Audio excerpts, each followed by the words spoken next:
गोधन गजधन बाजीधन और रतन धन खान, जब आवे संतोष धन सब धन धूरी समान। भगवान हर व्यक्ति को कर्मों के अनुसार फल देते ही हैं, लेकिन कितने लोग ऐसे हैं जिन्हें जो मिला हो उसी में संतुष्ट हो गए हों।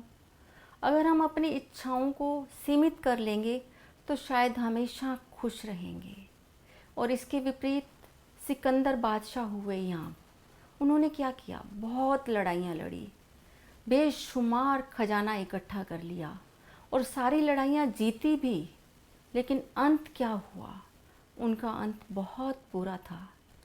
जाते वक्त उन्होंने अपने सरदारों से अपनी अंतिम इच्छा ये प्रकट की कि जब मेरी अर्थी निकाली जाए, मेरे दोनों हाथ कफन से बाहर रखे जाएं, कि सारी दुनिया देख सके कि बादशाह सिकंदर भी इस दुनिया से खाली हाथ गया, कुछ भी साथ नहीं ले गया। इस सारी बात को हम एक कहानी के माध्यम से समझते हैं। दो किसान थे, एक ही गांव में रहते थे, दोनों पड़ोसी थे, दोनों के पास बराबर ज़मीन थी। सुबह उठते, मेहनत करने जाते अपने खेतों में, शाम को वापस लौटते। घर में बीवी थी, दो दो बच्चे थे, घर परिवार था। कुदरती हुआ क्या, दोनों की मृत्यु भी एक ही दिन हो गई। जब उन दोनों की मृत्यु एक ही दिन हुई तो यमराज जी उनको भगवान के सामने लेकर गए। भगवान ने फरमाया, एक किसान को अभी बाहर खड़ा रहने दो, एक एक के कर्मों का हिसाब होगा। पहला किसान आया। भगवान ने पूछा, बताओ तुम्हारा जीवन कैसा रहा?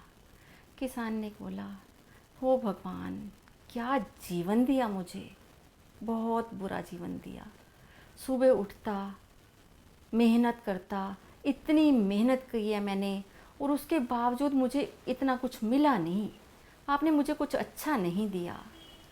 और इतनी मेहनत करने के बावजूद ये डर लगता रहता था कि कभी बारिश तेज आ जाएगी, कभी सूखा पड़ जाएगा, मुझे मेरी फसल मिलेगी या नहीं मिलेगी। जब तक जितने दाने घर में नहीं पहुंचते तब तक चैन ही नहीं मिलता था।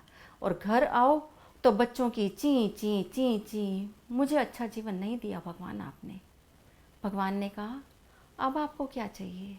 आगे आप कैसा जीवन चाहते हो? उसने कहा, मुझे बिल्कुल ऐशो आराम का जीवन चाहिए, ना घर ना परिवार। कोई तो मुझ पर दया करे, मुझ पर किसी ने कोई दया ही नहीं की दिखाई। अब मुझे शांति वाला जीवन चाहिए और मुझे किसी के लिए कोई काम ना करना पड़े। मैंने बहुत काम किया इस जीवन में। भगवान ने कहा, तथास्तु। क्या हुआ? वो चला गया। दूसरा किसान आया। भगवान ने पूछा, बताओ तुम्हारा जीवन कैसा रहा? सबसे पहले उसने भगवान के आगे हाथ जोड़े और भगवान का धन्यवाद किया। कहने लगा, प्रभु शुक्रिया जो आपने मुझे जीवन दिया। और मैं अपने किसान के जीवन से बहुत खुश रहा।